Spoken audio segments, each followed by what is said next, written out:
ഒരു ബിൽഡിങ്ങിൽ കൊറോഷൻ സംഭവിച്ചു അവിടെ മാർബിൾ ക്യാൻസർ ഉണ്ടായിട്ടുണ്ടെങ്കിൽ അത് റിപ്പോർട്ടഡ് ആയിരിക്കും. അവിടെ നമുക്ക് ഉറപ്പില്ല, ഉറപ്പുണ്ടെങ്കിൽ നമുക്ക് ഏത് മിനിസ്റ്റർ ആണെന്ന് അറിയാം.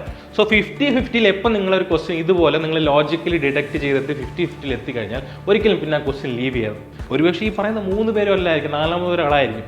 പക്ഷേ ഇങ്ങനത്തെ ഒരു അപ്രോച്ച് വഴി നമ്മളൊരു 100 ക്വസ്റ്റ്യൻസിൽ ഇങ്ങനത്തെ അപ്രോച്ചസ് ഫോളോ ചെയ്യുകയാണെങ്കിൽ മെജോറിറ്റി ഓഫ് ദ ക്വസ്റ്റ്യൻസ് നമുക്ക് പ്രോപ്പറായിട്ട് കറക്റ്റായിട്ട് തന്നെ കിട്ടുന്നുണ്ട്.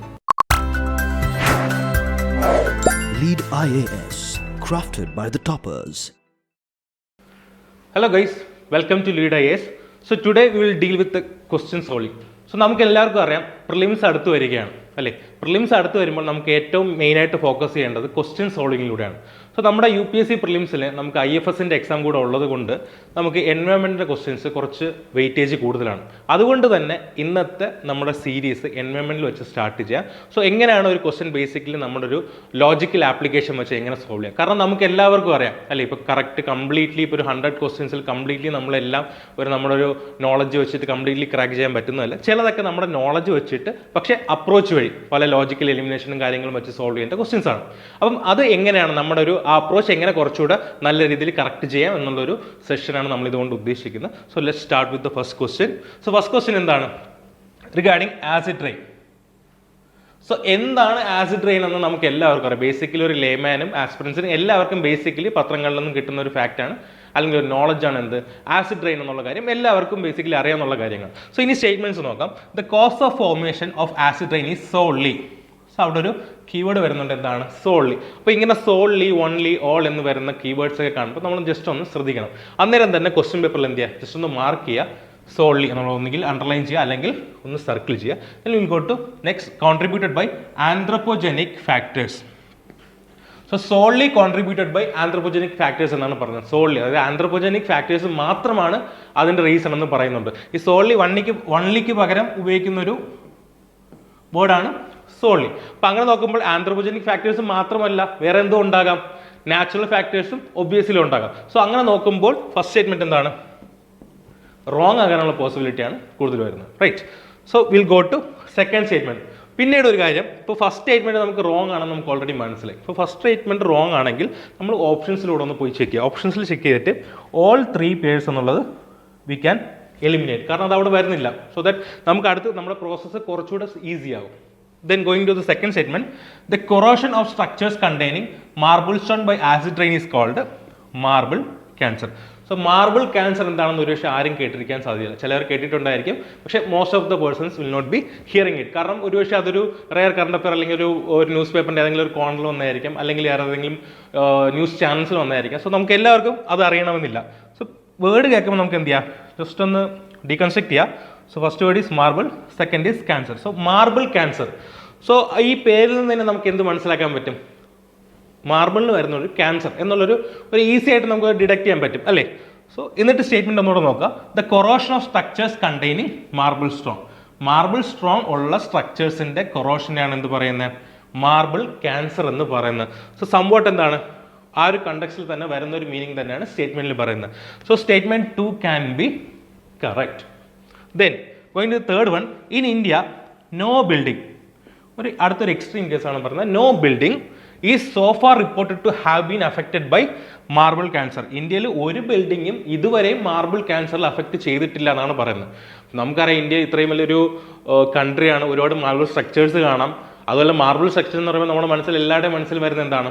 Taj Mahal of course. ഇപ്പോൾ താജ്മഹൽ ആസിഡ് റെയിൻ നമുക്ക് ഓൾറെഡി നമ്മൾ ന്യൂസിൽ കാണുന്നുണ്ട്. ആസിഡ് റെയിൻ കാരണം ഒരുപാട് പ്രശ്നങ്ങളും കൊറോഷനും ഡാമേജ് ഒക്കെ സംഭവിക്കുന്നുണ്ടോ നമ്മൾ ന്യൂസ് പേപ്പറിൽ കാണുന്നുണ്ട്. അപ്പം നോ ബിൽഡിംഗ് ഈ സോ ഫാർ റിപ്പോർട്ടഡ് എന്ന് പറയുമ്പോൾ ഒരു എക്സ്ട്രീം കേസാണ്. ഏതെങ്കിലും ഒരു ബിൽഡിങ്ങിൽ കൊറോഷൻ സംഭവിച്ചു അവിടെ മാർബിൾ ക്യാൻസർ ഉണ്ടായിട്ടുണ്ടെങ്കിൽ അത് റിപ്പോർട്ടഡ് ആയിരിക്കും. So third statement seems to be എന്താണ്? വളരെ എക്സ്ട്രീം ആയിട്ടുള്ള സ്റ്റേറ്റ്മെന്റ് ആണ്. സോ സ്റ്റേറ്റ്മെന്റ് 1 ക്യാൻസൽ ചെയ്തു, സ്റ്റേറ്റ്മെന്റ് 3 ക്യാൻസൽ ചെയ്തു. സോ ആൻസർ വിൽ ബി എന്താണ്? ഓൺലി 1 പെയർ, ഒരു പെയർ മാത്രമേ അവിടെ ശരിയായിട്ട് വരുന്നുള്ളൂ. സോ ഈ ഒരു രീതിയിൽ നമുക്ക് അപ്രോച്ച് ചെയ്തിട്ട് എന്ത് ചെയ്യാം, കറക്റ്റ് ആൻസറിലോട്ട് നമുക്ക് എത്താൻ സാധിക്കും. ഓക്കെ, ക്വസ്റ്റ്യനിലോട്ട് പോകാം. Central pollution control board. So നമ്മളെല്ലാവരും കേട്ടിട്ടുള്ളതായിരിക്കാം, ആസ്പിറൻസ് എല്ലാവരും ബേസിക്കലി കേൾക്കുന്ന ഒരു ടേം തന്നെയാണ് central pollution control board. So പേരിൽ നിന്ന് നമുക്ക് എന്ത് മനസ്സിലാവും? പൊല്യൂഷൻ കൺട്രോൾ ചെയ്യുന്ന ഒരു ബോർഡാണ്. അത്രയും കാര്യം അതിൻ്റെ കൂടുതൽ ഡീറ്റെയിൽസ് അറിഞ്ഞില്ലെങ്കിലും ഇത്രയും ഇൻഫർമേഷൻ നമുക്ക് എല്ലാവർക്കും അറിയാമായിരിക്കും. പൊല്യൂഷൻ കൺട്രോൾ ചെയ്യുന്ന ബോർഡായിരിക്കും central pollution control board. That's fine, right. Then first statement, it is a statutory body established under the Water Act 1974. Factual knowledge അറിയാന്നുള്ളവർക്ക് ഈ സ്റ്റേറ്റ്മെന്റ് ശരിയാണോ തെറ്റാണോ എന്ന് ഫസ്റ്റ് റീഡിങ്ങിൽ തന്നെ മനസ്സിലാവും. ഇൻ കേസ് നമുക്ക് അറിയത്തില്ലെങ്കിൽ നമുക്ക് ഈ സ്റ്റേറ്റ്മെന്റ് ന്യൂട്രലായിട്ട് വയ്ക്കാം. Then we'll go to the next statement. The principal functions of CPCB are to promote cleanliness of streams and wells and to improve the quality of air. So it seems general അല്ലേ? എന്താണ് പറയുന്നത്? The principal functions of CPCB are to promote cleanliness of സ്ട്രീംസിൻ്റെയും വെൽസിൻ്റെയും ക്ലെൻലിനെസ്സും and improve the quality of air. Seems to be എന്താണ്?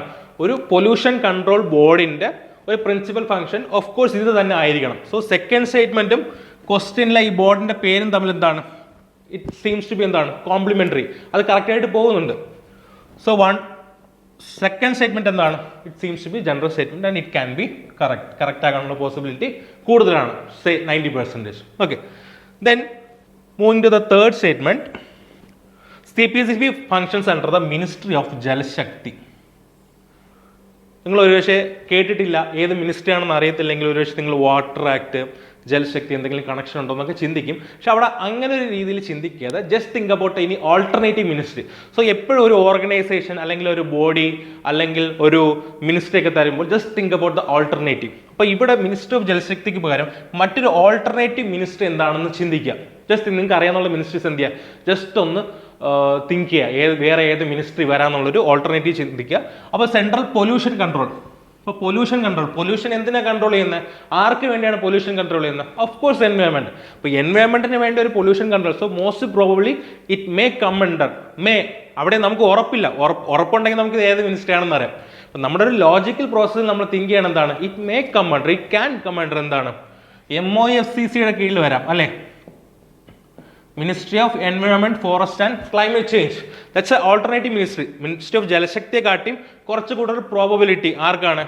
ഇപ്പോൾ ministry of ജലശക്തിക്ക് ഒരു 40% ആണ് ചാൻസ് എങ്കിൽ ministry of environment, forest and climate ചേഞ്ചിന് ഒരു 60% നമുക്ക് അസൈൻ ചെയ്യാം അല്ലേ?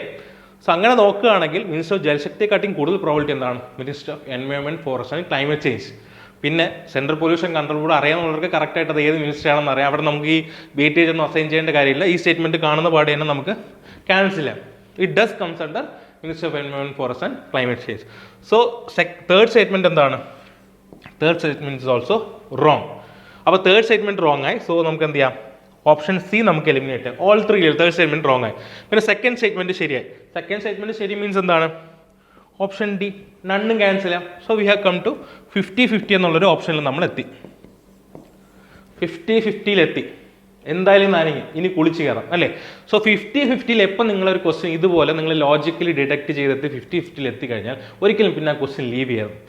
ഫോർ എക്സാമ്പിൾ ഇപ്പോൾ നമ്മളൊരു 100 ക്വസ്റ്റ്യൻ കിട്ടുമ്പോൾ നമുക്കൊരു അറിയാമെന്നുള്ളൊരു ക്വസ്റ്റ്യൻസ് അറൗണ്ട് ഒരു 20-25 നമുക്ക് പക്ക അറിയാമെന്നുള്ളൊരു ഷോർട്ട് അല്ലെങ്കിൽ കുറച്ചുകൂടെ ഒന്ന് ചെയ്യാൻ പറ്റുന്നൊരു 20-25 ആയിരിക്കും.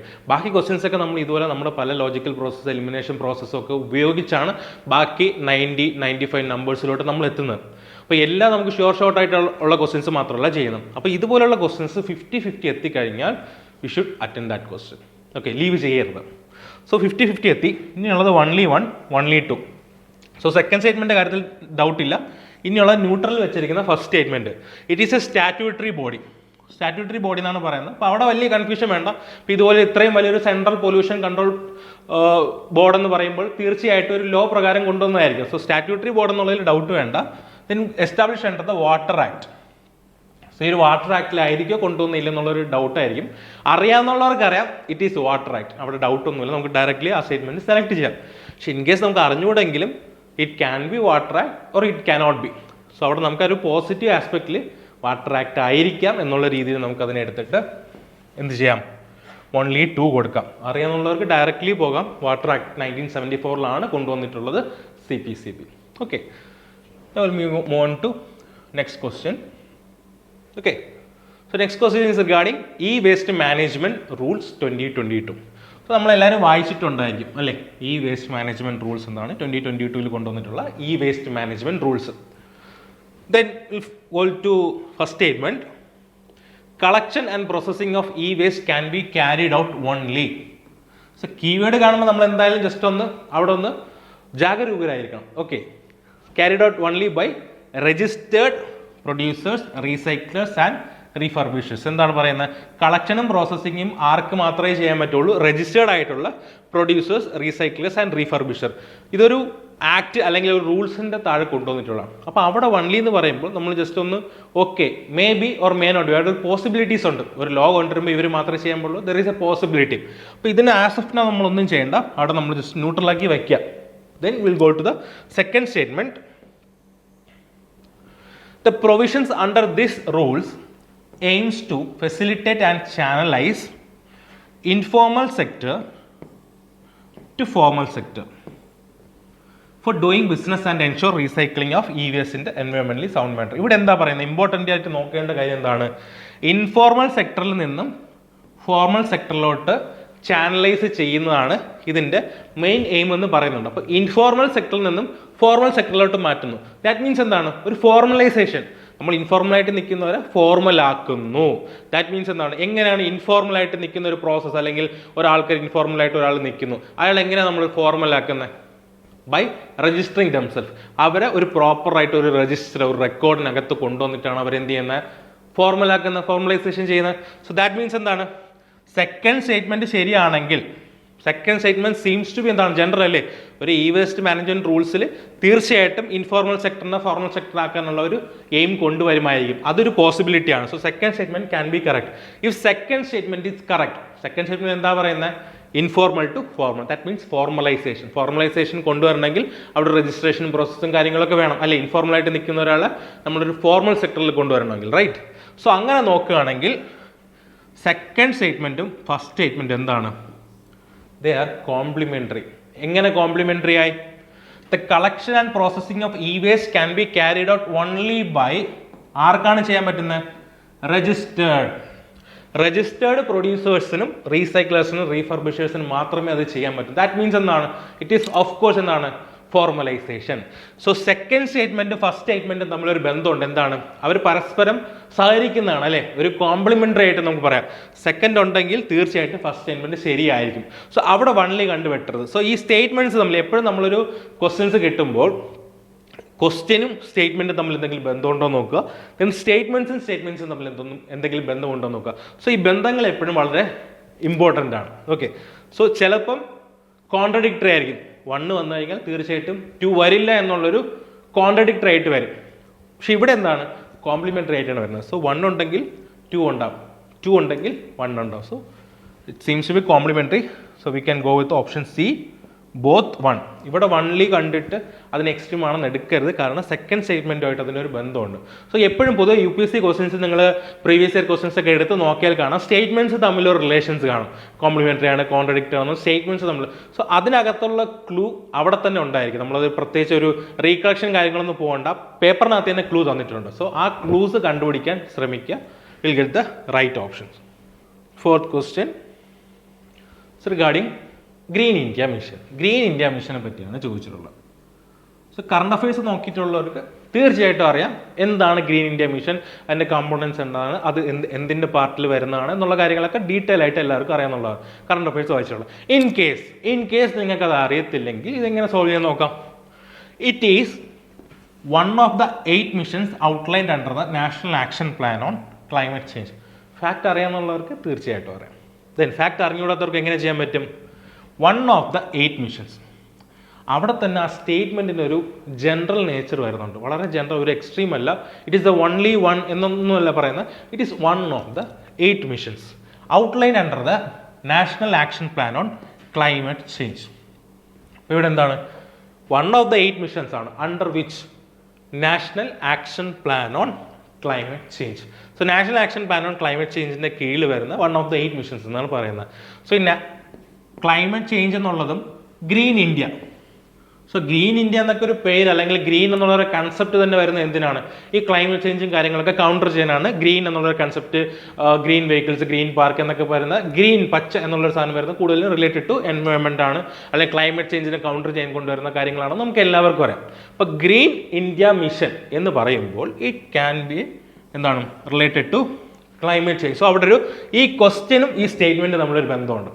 ക്വസ്റ്റ്യൻ്റെ ഇവിടെ അതായത് സ്റ്റേറ്റ്മെൻറ്റ്സും മാത്രമല്ല ക്വസ്റ്റ്യനും സ്റ്റേറ്റ്മെൻറ്റും തമ്മിൽ ബന്ധം കാണും. So green India mission, green India എന്നുള്ളതും ക്ലൈമറ്റ് ചേഞ്ച് ഉള്ളതും നാഷണൽ ആക്ഷൻ പ്ലാനും ക്ലൈമറ്റ് ചേഞ്ച് ഉള്ളതും തമ്മിൽ ഒരു റിലേഷൻ വരുന്നുണ്ട്. സോ ദർ ഇസ് ഒരു പോസിറ്റീവ് റിലേഷൻ വരുന്നുണ്ട്. സോ ഇറ്റ് ക്യാൻ ബി എന്താണ് ഒരു റൈറ്റ് ഓപ്ഷൻ. ഫസ്റ്റ് സ്റ്റേറ്റ്മെൻറ്റ് 1 ശരിയാക്കാനുള്ള പോസിബിലിറ്റി ഉണ്ട്. ഓക്കെ, സോ അവിടെ ഒരു പോസിബിലിറ്റി നമ്മൾ കാണുന്നുണ്ട്. ദെൻ സെക്കൻഡ് സ്റ്റേറ്റ്മെൻറ്റ് നോക്കുക. One of its main goal is to increase the forest based livelihood income. നമ്മൾ ചിന്തിക്കും ഗ്രീൻ ഇന്ത്യ മിഷൻ അല്ലേ, അവിടെ ഒരു ഫോറസ്റ്റ് ബേസ്ഡ് ലൈവ്ലിഹുഡ് ഇൻകം എന്നൊക്കെ കാണുന്നത് വളരെ നാരോ ആയിട്ട് ഒരിക്കലും ചിന്തിക്കാൻ പാടില്ല. കാരണം ഇതെന്താണ്, ഗ്രീൻ ഇന്ത്യ മിഷൻ ഒരു ഗവൺമെൻറ് ഒരു മെയിനായിട്ട് കൊണ്ടുവരുന്ന ഗ്രീൻ ഇന്ത്യ മിഷൻ. അപ്പോൾ അതിലെന്താണ് ജസ്റ്റ് ഒരു മെയിൻ ഏരിയാസ് മാത്രമല്ല, അതിനകത്ത് വേറെ ഒരുപാട് കാര്യങ്ങൾ എന്തായിരിക്കും അക്യുമുലേറ്റ് ചെയ്യാനുള്ള പോസിബിലിറ്റീസ് ഉണ്ട്. ഒരുപാട് പ്രൊവിഷൻസ് കാണാനുള്ള പോസിബിലിറ്റി ഉണ്ട്. അല്ല ജസ്റ്റ് ഒരു വലിയൊരു നാഷണൽ സ്കീമാണ്, ഒരു അംബ്രല്ല സ്കീം പോലെയൊക്കെ ഒരു ഗ്രീൻ ഇന്ത്യ മിഷൻ എന്നൊക്കെ വരുമ്പോൾ അതിൽ ഇങ്ങനെയുള്ള കാര്യങ്ങളൊക്കെ ഒഴിവാക്കാനുള്ള പോസിബിലിറ്റി കുറവായിരിക്കും.